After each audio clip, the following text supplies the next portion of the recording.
ডিসেম্বরের ভিতরেই উনি আসবে, মানে নভেম্বর ডিসেম্বরের ভিতরেই তো উনি আসবে। আর হবে না, আর তো সময় মাত্র আছে, হয়তো 4 মাস 5 মাস আছেই তো। হ্যাঁ, এই বছরেই আসবে, এই বছরেই আসবেন উনি। তফসিল তো আশা করি নভেম্বরের ঘোষণা হবে, অথবা মানে যে কোনো সময় এই বছরেই তো ঘোষণা হবে। তো উনাকে এই বছরই পাবেন ইনশাল্লাহ। এই বছর এই আগামীর না, মানে এখনো তো উনি ঠিক করতেছে, তো বলতে পারেন যে এই বছর উনি আসতেছে, ডিসেম্বরের ভিতরেই উনি আসবে, মানে নভেম্বর ডিসেম্বরের ভিতরেই তো উনি আসবে। নভেম্বর ডিসেম্বরে দেশে ফিরতে পারেন তারেক রহমান, জানিয়েছেন তার উপদেষ্টা।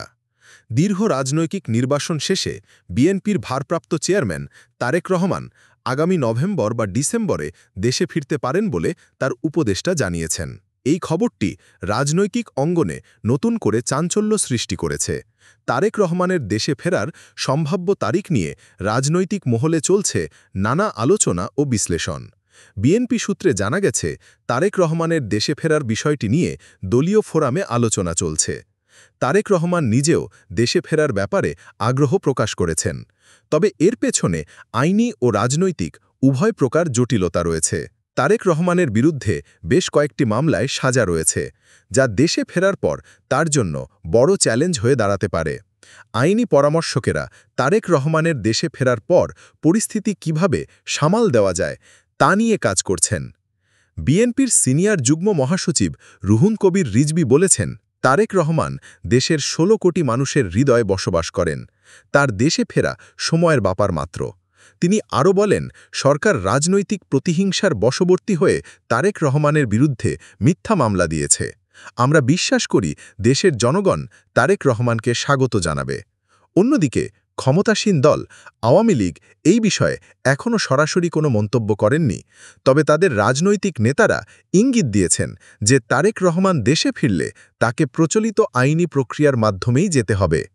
সরকারের একজন উচ্চপদস্থ কর্মকর্তা নাম প্রকাশ না করার শর্তে বলেছেন, আইনের চোখে সবাই সমান, তারেক রহমানও এর ব্যতিক্রম নন।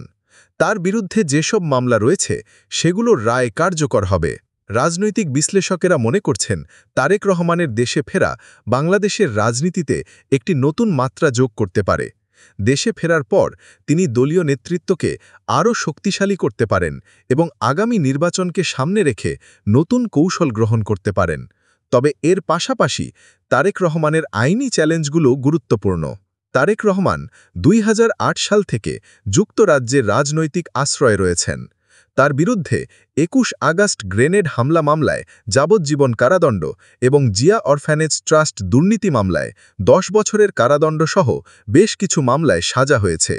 এই আইনি বাধাগুলো পেরিয়ে তিনি কিভাবে দেশে ফিরবেন তা এখনও স্পষ্টময়। বিএনপির নেতারা আশাবাদী যে তারেক রহমানের দেশে ফেরার খবর দলীয় নেতাকর্মীদের মধ্যে নতুন উদ্দীপনা সৃষ্টি করবে। তারা মনে করেন, তারেক রহমানের সরাসরি নেতৃত্বে বিএনপি আরও সংগঠিত হবে এবং আন্দোলনের গতি বাড়বে। তবে এর চূড়ান্ত সিদ্ধান্ত নির্ভর করছে তারেক রহমানের ব্যক্তিগত এবং তার আইনি দলের সিদ্ধান্তের উপর। সব মিলিয়ে তারেক রহমানের দেশে ফেরার সম্ভাবনা নিয়ে রাজনৈতিক অঙ্গনে চলছে তীব্র জল্পনা-কল্পনা। এই খবরটি দেশের ভবিষ্যৎ রাজনৈতিক গতিপ্রবাহে কী প্রভাব ফেলবে তা কেবল সময়ই বলতে পারবে।